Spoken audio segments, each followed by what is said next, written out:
चलो नोट करना फिर आगे। देखो कल मैंने ना इलेक्ट्रोड पोटेंशियल ऑलमोस्ट ले लिया था पूरा, उसमें मैंने तुम्हें बताया था इलेक्ट्रोड पोटेंशियल जो ट्रांजिशन मेटल्स का है वो इरेगुलर ट्रेंड क्यों फॉलो करता है। किसी को रीजन याद है इसका? नितिन क्या यस रीजन है सर, इसका? वाई? हाँ क्योंकि उसकी सब्लिमेशन और आयनाइजेशन एनर्जी डिफरेंट, वो इरेगुलर ट्रेंड फॉलो करती है और वो उसके डायरेक्टली प्रोपोर्शनल होता है, इसलिए वो भी रेगुलर ट्रेंड शो करता है।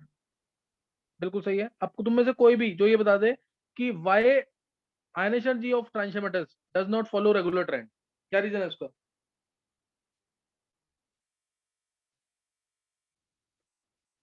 वाई आयनेशन जी of transition metals does not follow regular trend, exact lines होनी चाहिए, एनसीईआरटी की हैं।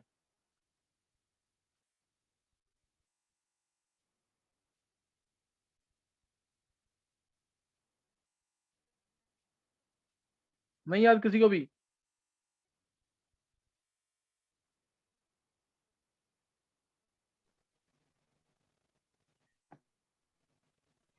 सर मैं बताऊं। हाँ बोलो। सिंस एटॉमिक रेडियाई जो होता है वो इरेगुलर होता है ट्रांजिशन सीरीज में। तो सर जब हम उसके अंदर इलेक्ट्रॉन्स ऑल्टर करते हैं 4s और 3d सबशेल्स में, तो सर उसके बाद रीऑर्गेनाइजेशन होता है एनर्जी का।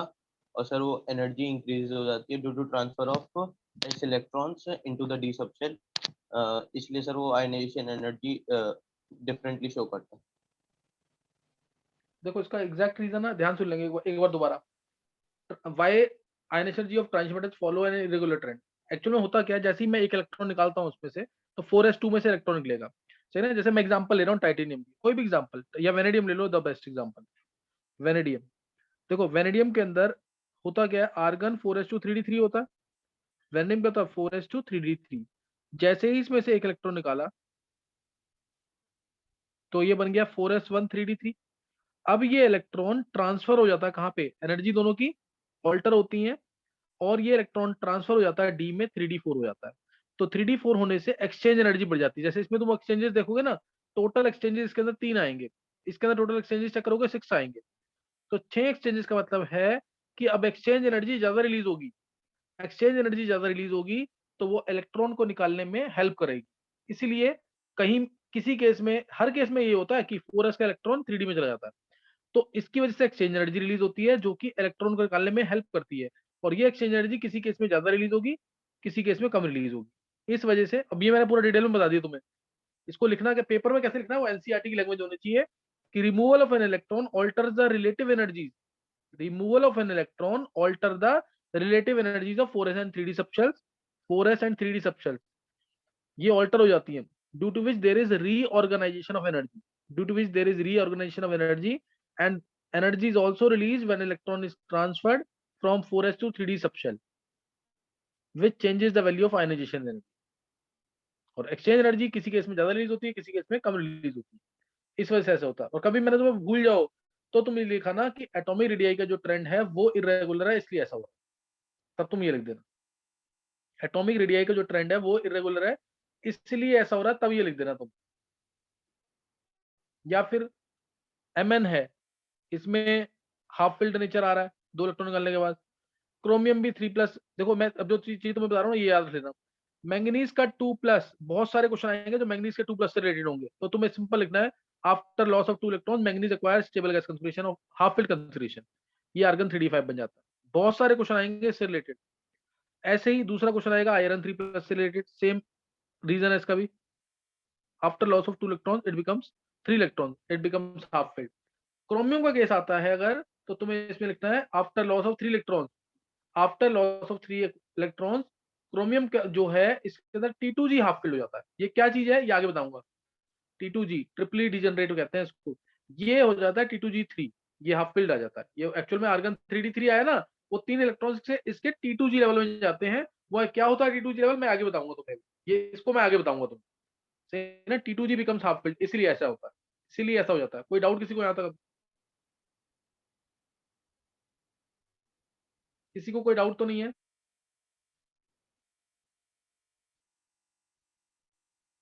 तो ये 3 केस मत भूलना बिल्कुल भी, ये 3 केस मत भूलना। इन 3 केस से रिलेटेड ही क्वेश्चन आना पेपर के अंदर।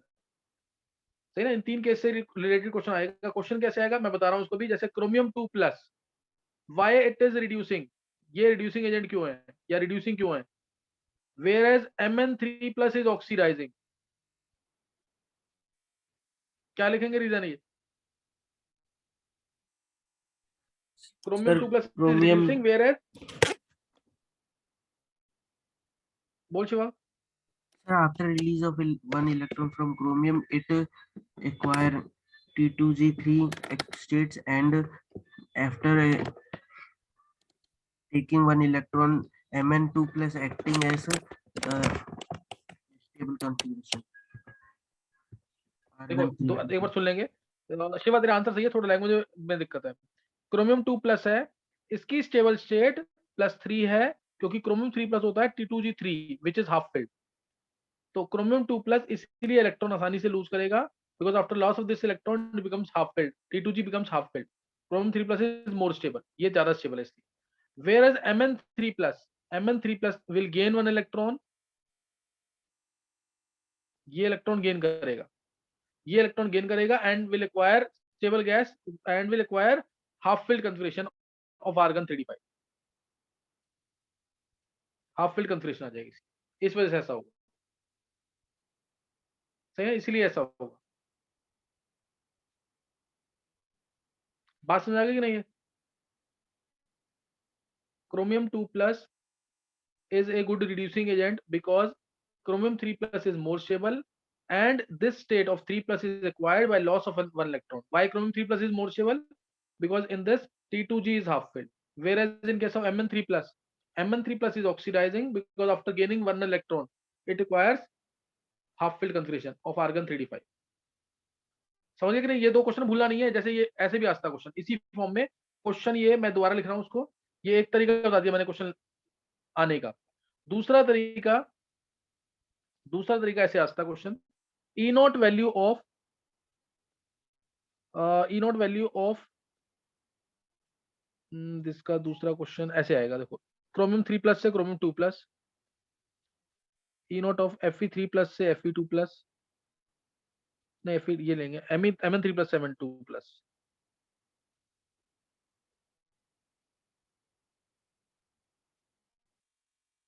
जैसे क्वेश्चन आएगा, ये क्वेश्चन बोर्ड में आया हुआ है, ई नॉट ऑफ Mn3+ से Mn2+ is more positive than E not of Cr3+ से Cr2+, ये लेस पॉजिटिव है।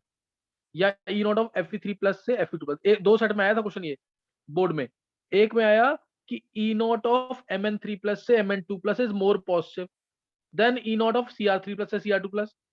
दूसरे सेट में क्वेश्चन आया ई नॉट ऑफ Mn3+ से Mn2+ इज मोर पॉजिटिव, अभी भी ज्यादा पॉजिटिव है, then E not of Fe3+ से Fe2+। क्योंकि इसमें कौन स्टेबल है? Mn3+ स्टेबल है, Mn2+ स्टेबल है?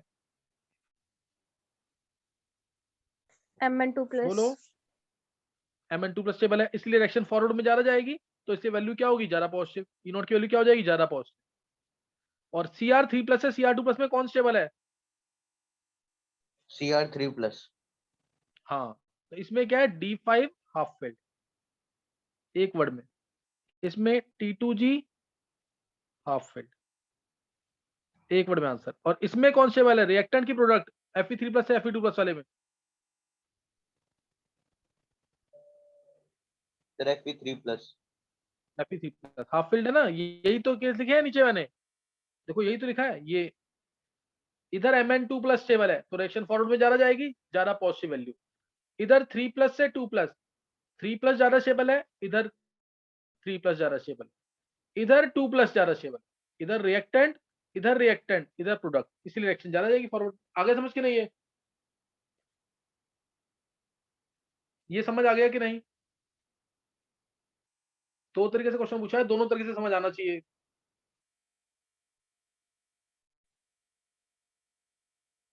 नोट्स में दे रखे हैं क्वेश्चन की नहीं है?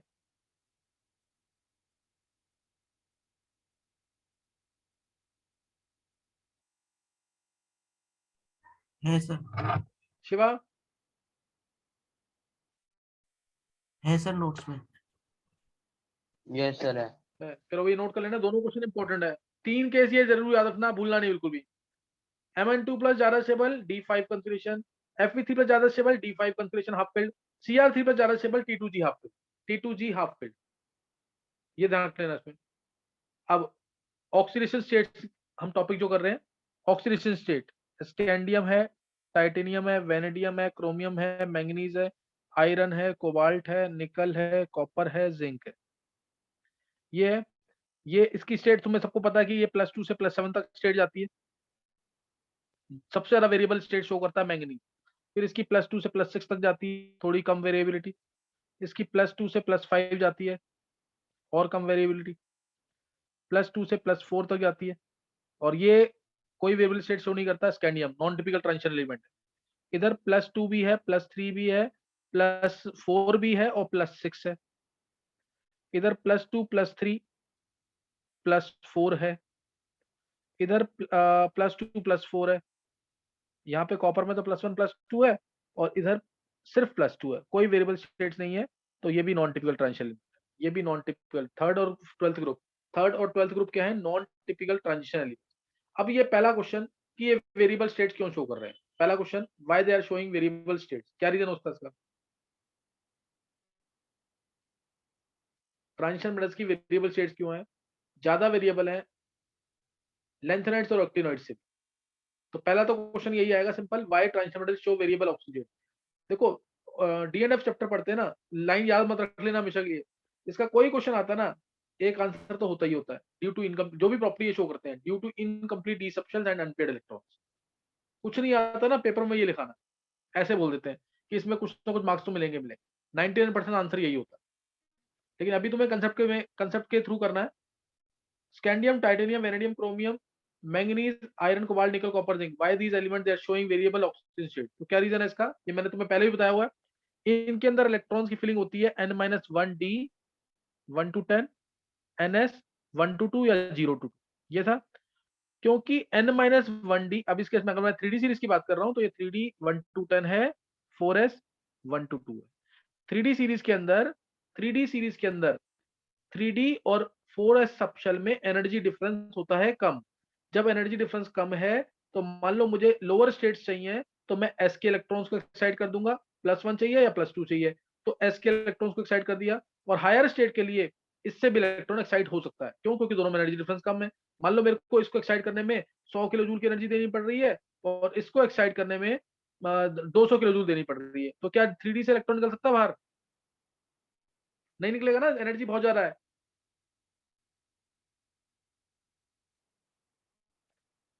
Nitin, yes sir. सही ना? तो डिफरेंस ज्यादा है तो इलेक्ट्रॉन नहीं निकलेगा बाहर। अब मान लो यहाँ 100 दी एनर्जी, और इसके इलेक्ट्रॉन निकल गए। अब यहाँ पे दे दी मैंने 103 किलो जूल, अब निकल जाएगा कि नहीं? निकल जाएगा सर। तो अब इसका मेन आंसर क्या है? Because of lesser energy difference between n-1d and ns subshells. Because of lesser energy difference between n-1d and ns subshells. और 3D के केस में क्या बोलेंगे? Because of lesser energy difference between 3D and 4s subshells. if lower oxidation states are required, if lower oxidation state is required, then ns electron is excited, and for higher oxidation state even n-1d electrons are excited। इसलिए variability show करेंगे। कोई doubt किसी को?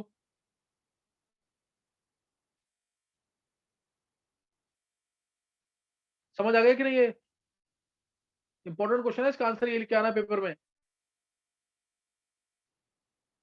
सही ना? तो ये पता होना चाहिए कि वेरिएबल स्टेट्स क्यों शो कर रहे हैं, वेरिएबल स्टेट्स। और सर एक चीज ध्यान रखना कि हायर स्टेट की, हाँ बोलो। सर इसका रीजन क्या होगा कि एनर्जी सर दोनों की इक्वल है? अच्छा, इन दोनों की एनर्जी इक्वल है। देख शिवा, जब जैसे से हम न्यूक्लियस से दूर जाते हैं, जैसे से हम न्यूक्लियस से दूर जाते हैं, तो शेल्स के बीच में एनर्जी डिफरेंस क्या होता जाता है? कम होता है। कम होता जाता है कि नहीं? Yes sir. ये जैसे पहले एनर्जी डिफरेंस, पहला शेल ये ऐसे है, दूसरा शेल थोड़ा क्लोज आ जाएगा, और तीसरा शेल जो है वो और क्लोज आ जाएगा, ऐसा होता है कि नहीं? Yes sir. तो इस वजह से कह सकते हैं ना कि ये रीजन रहा होगा। और डी में तो पता ही है कि साइज में हम बोलते हैं ज्यादा वेरिएशन है नहीं। डी में, एफ में बोलते हैं ना साइज में ज्यादा वेरिएशन नहीं है। Yes sir. नहीं, तो यही रीजन बनेगा इसका। सही है शिवा? सर जो सर एफ ब्लॉक की जो एंट्री के बाद होंगे सर, उनमें तो और कम डिफरेंस होएगा। और डिफरेंट, लेकिन उसमें 3 जगह एंटर कर रहे हैं ना इलेक्ट्रॉन, 4f में, 5d में, 6s में, 3 जगह है ना, यस सर। समझा कि नहीं? तो ये शिवा ऐसे तो खुद सोच सकता था, ये मिला जुला कुछ इफेक्ट होगा, समझ आई बात कि नहीं? यस सर ठीक। ये आगे ना, ये क्लियर हो गया तुम्हें ट्रांजिशन मेटल जो है वेरिएबल स्टेट्स क्यों शो कर रहे हैं, ज्यादा इनके वेरिएबल क्यों है स्टेट्स लेंथेनाइड एक्टिनोइड से भी, क्योंकि एनर्जी डिफरेंस इनके जो पेनल्टीमेट शेल में और अल्टीमेट शेल में यानी वैलेंस शेल में कम होता है as compare to between lanthanoids के last shell, second last shell और थर्ड लास्ट शेल। तो इस वजह से ये वेरिएबल स्टेट शो कर रहे हैं। इसकी डिटेल मैंने तुम्हें दे दी है, जरूर कर लेना, इंपॉर्टेंट क्वेश्चन है।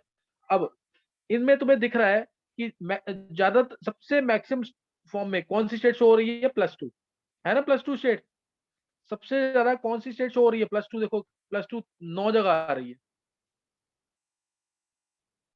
+2 ये 9 जगह आ रही है। तो मोस्ट कॉमन स्टेट क्या है 3D सीरीज की, तो कहेंगे +2, +2 मोस्ट कॉमन स्टेट है।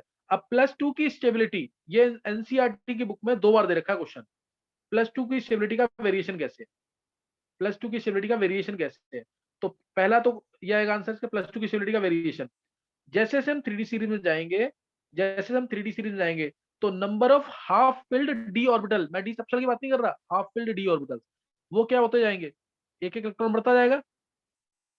देखो टाइटेनियम आया तो D2, वेनेडियम आया D3, 2 इलेक्ट्रॉन निकालने के बाद ध्यान रखना पहली लाइन यही होनी चाहिए, after the removal of 2 electrons, underline कर देना उसको। Number of half filled D orbital, पहले एक ही स्कैंडियम में 2 इलेक्ट्रॉन निकालने, स्कैंडियम तो छोड़ दो, टाइटेनियम से, टाइटेनियम में तुमने 2 इलेक्ट्रॉन निकाले, 4s2 3d2 होता है, 2 इलेक्ट्रॉन निकालने के बाद 3d2 बचेगा, 2 हाफ फिल्ड ऑर्बिटल। वेनेडियम में 3 half filled D orbital, chromium में 5 हाफ फिल्ड डी ऑर्बिटल। तो number of half filled D orbital going on increasing, है ना, this is going on increasing number of half filled d orbitals, therefore stability of +2 state goes on increasing till middle half of the series, stability of +2 state goes on increasing till middle half of the series। कोई doubt तो नहीं किसी को? पहले क्या लिखेंगे, with the removal of after the removal of 2 electrons number of half filled d orbitals go on increasing till middle half of the series, that is manganese। after that pairing starts, उसके बाद क्या हो रहा है, pairing start होगी, pairing से क्या होगा, रिपल्शन होंगी, पेयरिंग से क्या होगा, रिपल्शन होंगी। तो इसलिए क्या होगा, और दूसरा number of half filled d orbitals भी क्या होंगे, कम होते जाएंगे, number of half filled d orbitals भी कम होते जाएंगे, रिपल्शन हो रही है, number of half filled d orbitals कम हो रहे हैं, इस वजह से +2 की स्टेबिलिटी कम हो जाएगी। एक्सेप्शन तो होगा, जैसे जिंक का +2 ज्यादा स्टेबल है क्योंकि ये D10 आ गया। एक अंदाजा लगाया है, एक वाइड गैस किया है कि क्या होगा, +2 की स्टेबिलिटी के बारे में हम क्या प्रिडिक्ट कर सकते हैं, on the basis of configuration till middle half of the series half filled number of half filled d orbitals goes on increasing, so stability of +2 increases till middle half of the series, and after that pairing starts, so repulsion takes place, and also number of half filled d orbitals go on decreasing till next half of the series, for next half of the series, therefore stability of +2 decreases। Zinc 2+ ज्यादा stable क्यों है, क्योंकि D उसमें fully filled है, इस वजह से। समझ गए कि नहीं है? हाँ सर जो Mn है सर, उसकी अगर 2 इलेक्ट्रॉन निकालने के बाद सर वो हाफ फील्ड कॉन्फ़िगरेशन होगा तो वो स्टेबल नहीं होना चाहिए? तो स्टेबल तो है। तो सर वो उसकी Mn ज्यादा वेरिएशन आ रही है ना स्टेट में। नहीं, ई नॉट ऑफ Mn2+ से Mn नेगेटिव नहीं है, देख चेक कर एक बार, शायद -1.18 वैल्यू है।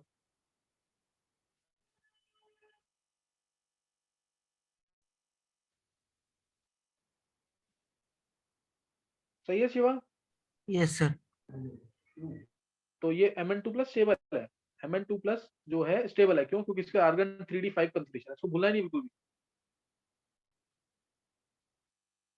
और ये ध्यान रखना, एक बार पेपर में कोबाल्ट 3+ से कोबाल्ट 2+ का केस याद आता है, इसको भूलना नहीं होगी।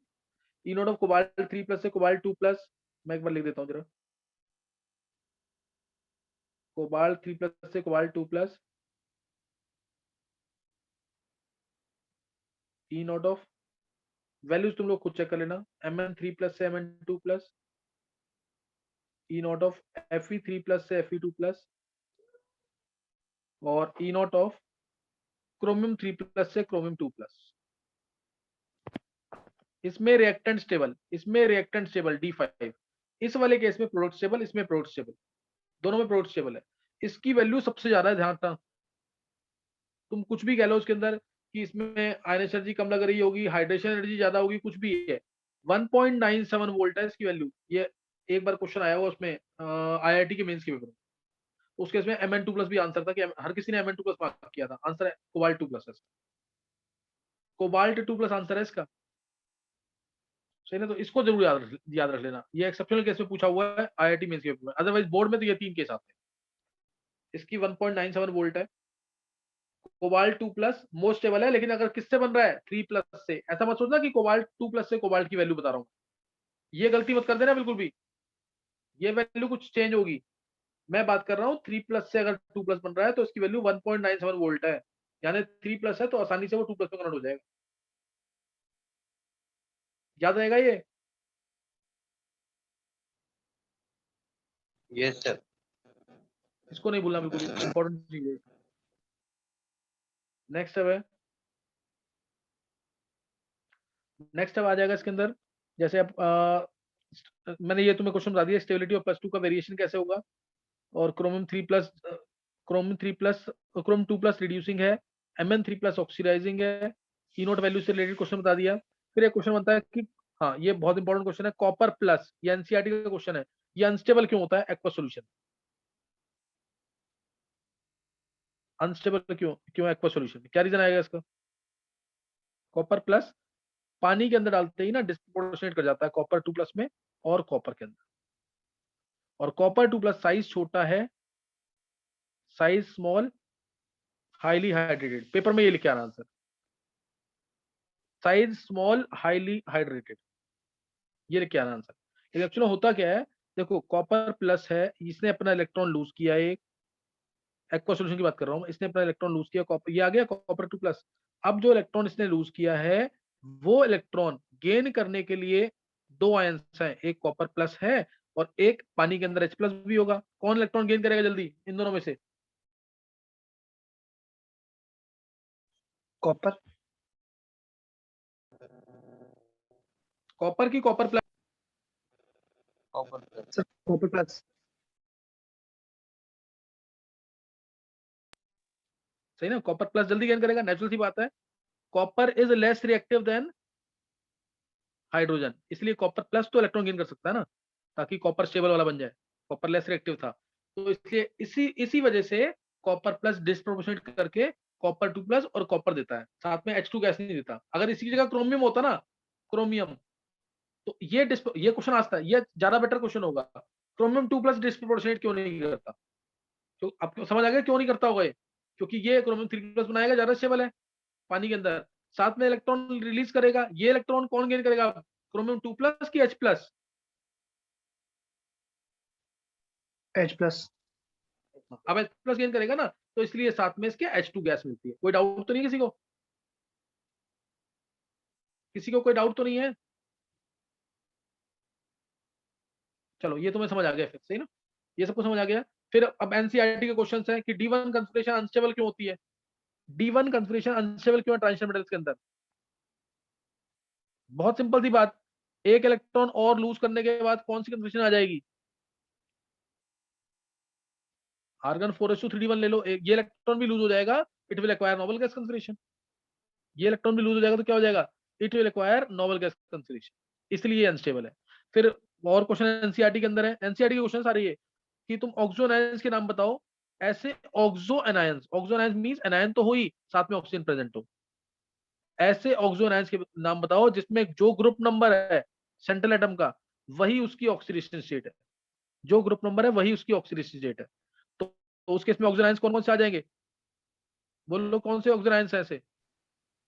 क्रोमियम, उसके क्रोमियम के बना लो, chromium. Dichromate ion, dichromate ion होता है क्रोमियम। ऑरेंज कलर का, क्रोमेट आयन।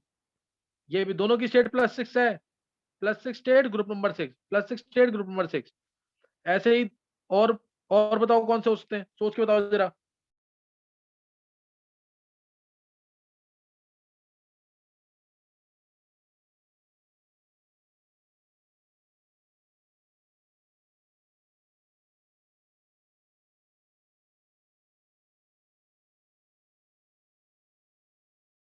सर V2O5 चलो बताओ V2O5 होगा कि नहीं?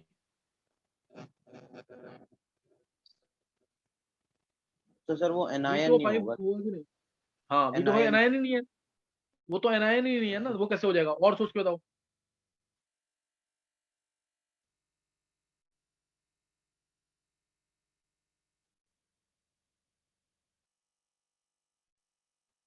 और बताओ सोच के जल्दी से।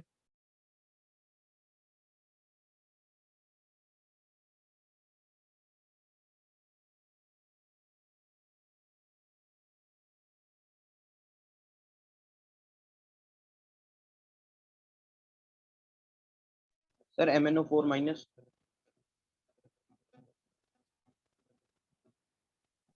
बिल्कुल सही है। पर manganate ion purple colour, MnO4 negative, पर मैग्नेट आयन पर्पल कलर, सही ना, ये हो जाएगा। Mn की स्टेट +7 है, इसका ग्रुप नंबर भी 7 होता है मैंगनीज का। और इसके अलावा vanadate ion VO4 3 negative, VO4 3 negative, इसका ग्रुप नंबर 5 है और स्टेट भी 5 आ रही है। क्लियर हो गई बात है कि नहीं? क्लियर है सर। और ये ध्यान रखना, हाँ, हायर स्टेट की स्टेबिलिटी ध्यान रखना। जैसे मैं बात करूं scandium, titanium, vanadium, chromium, manganese, ये ले लिया, और नीचे आ गया yttrium, zirconium, niobium, molybdenum, technetium, ruthenium, ये आ जाएगा, और lanthanum, hafnium, tantalum, tungsten, rhenium. देखो हायर स्टेट की स्टेबिलिटी, मैं हाईएस्ट स्टेट की बात कर रहा हूँ, हाईएस्ट स्टेट की स्टेबिलिटी नीचे आने पर इंक्रीज करती है। जैसे मैंने बोला MnO4 नेगेटिव, TCO4 नेगेटिव और ReO4 नेगेटिव। तो सबसे ज्यादा शेल कौन सा है? सब में हाईएस्ट स्टेट आ रही है, सबसे ज्यादा शेल कौन सा होगा?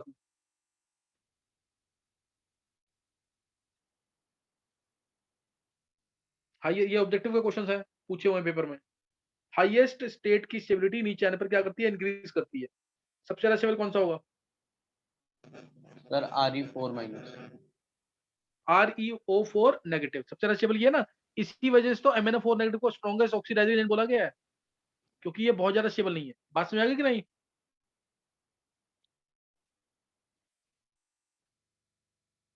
हाईएस्ट स्टेट की स्टेबिलिटी नीचे आने पर इंक्रीज करती है। ReO4 नेगेटिव सबसे ज्यादा स्टेबल है, इसलिए बेटर ऑक्सीडाइजिंग एजेंट जो है MnO4 नेगेटिव होगा, स्ट्रॉन्गेस्ट ऑक्सीडाइजिंग एजेंट। और ऐसी इसकी इसकी बात करें, इस ग्रुप की, CrO4 2 नेगेटिव ले लिया, MoO4 2 नेगेटिव, और एक ले लिया मैंने, लास्ट क्या है, WO4 2 नेगेटिव। हाईएस्ट स्टेट की स्टेबिलिटी नीचे आने पर इंक्रीज कर रही है, तो ये ऑर्डर ऑफ स्टेबिलिटी होगा। और इसमें क्रोमेट आयन जो होगा वो स्ट्रॉन्ग ऑक्सीडाइजिंग एजेंट होगा, इसलिए क्रोमेट आयन जो होगा वो स्ट्रॉन्ग ऑक्सीडाइजिंग एजेंट होगा। कोई डाउट तो नहीं किसी को?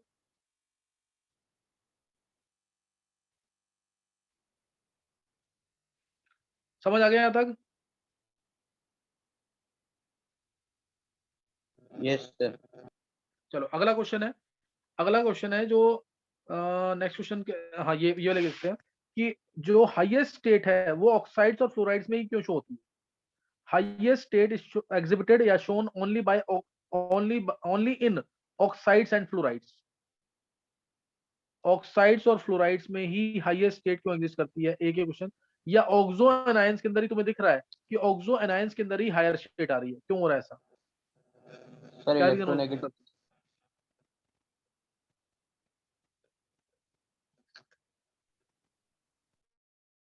है?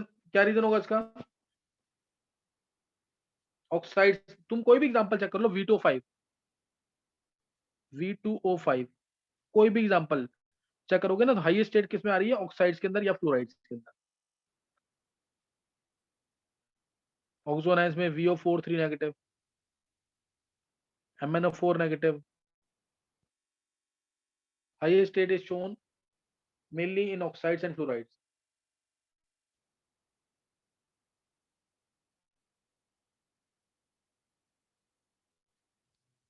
सर रीजन इलेक्ट्रोनेगेटिविटी होगा। रीजन होगा इसका, देखो ये क्या है, जो ऑक्सीजन है और फ्लोरीन है, ये सबसे बेस्ट ऑक्सीडाइजेंट्स हैं कि नहीं?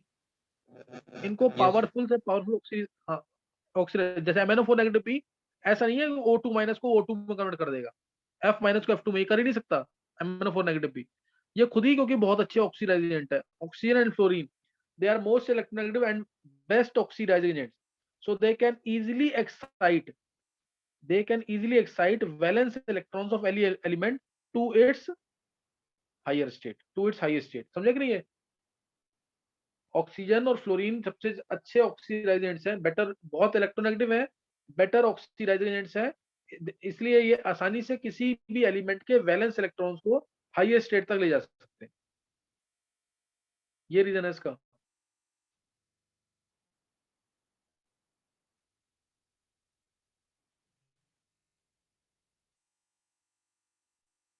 क्लियर है कि नहीं है?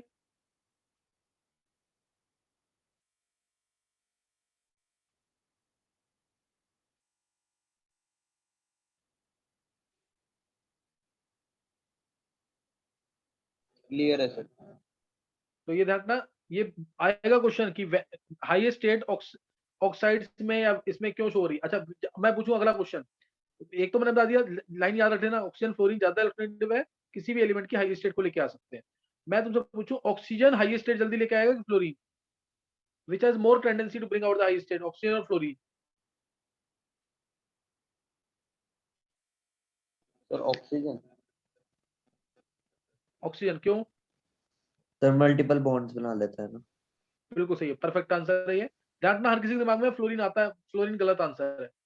हाईएस्ट स्टेट को ऑक्सीजन जल्दी लेके आएगा क्योंकि एक ऑक्सीजन 2 से स्टेट को बढ़ाता है। जैसे अगर तुम सोचोगे ना, जेनॉन है, मान लो जेनॉन का XeO4 बनता है, तो Xe की स्टेट +8 आ गई, लेकिन जेनॉन का XeF8 नहीं बनता स्टीरिक रिपल्शन की वजह से, क्योंकि एक फ्लोरीन +1 से स्टेट को बढ़ाएगा, लेकिन एक ऑक्सीजन +2 से बढ़ाता है स्टेट।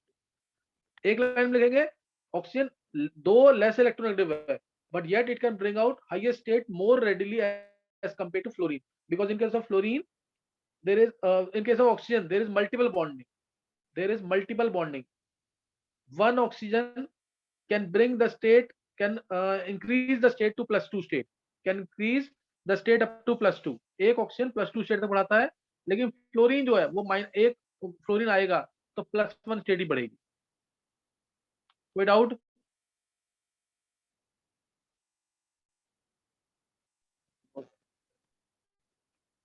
समझ आ गया कि नहीं है? तो ऑक्सीजन का क्या याद रखना, 2 बार क्वेश्चन आ चुका है बोर्ड में, ये हाईएस्ट स्टेट कौन जल्दी लेके आएगा, ऑक्सीजन या फ्लोरीन? तो ऑक्सीजन आएगा, एक लाइन में आंसर लिखेंगे, because of tendency of oxygen to form multiple bonds, tendency of oxygen to form multiple bonds.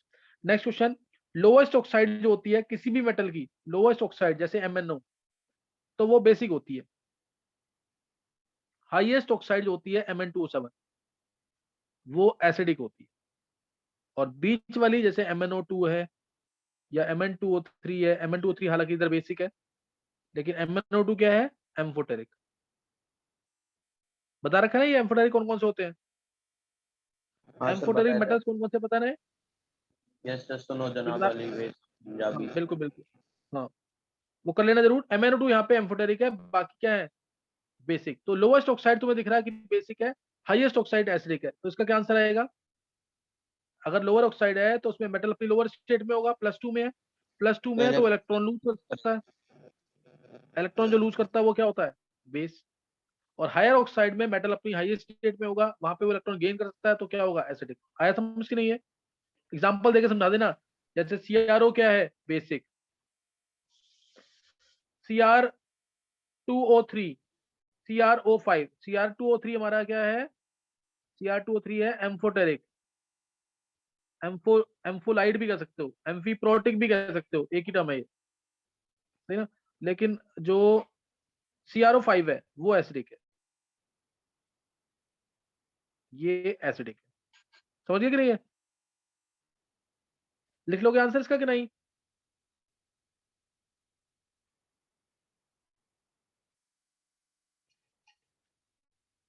लिख लोगे आंसर इसका?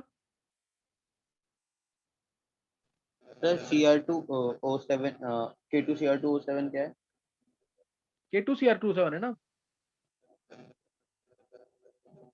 ऐसा ना। उसमें अगर कोई पूछेगा तो H2Cr2O7 एग्जिस्ट करेगा, K2Cr2 तो न्यूट्रलाइजेशन है ना उसमें, तो H2Cr2 कह सकते हैं ना उसको। हाँ तो सर। ये भी कन्वर्ट होगा ना पानी डालते ही H2Cr4 में, क्रोमिक एसिड, तो ये एसिडिक होगा।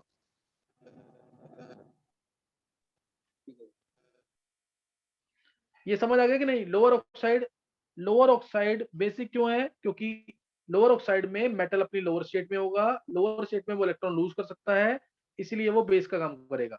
हायर ऑक्साइड में मेटल अपनी हाईएस्ट स्टेट में होगा, ये लाइन रूट नहीं है, मेटल अपनी हाईएस्ट स्टेट में होगा, जैसे Mn यहाँ पे +7 में है, तो ये इलेक्ट्रॉन सिर्फ गेन करेगा, तो ये एसिडिक होगा। एग्जाम्पल देके समझा देना, एग्जाम्पल देके समझा देना। चलो अभी हमें नेक्स्ट पढ़ना है कैटालिटिक प्रॉपर्टीज, एक बार रीजॉइन कर लेंगे।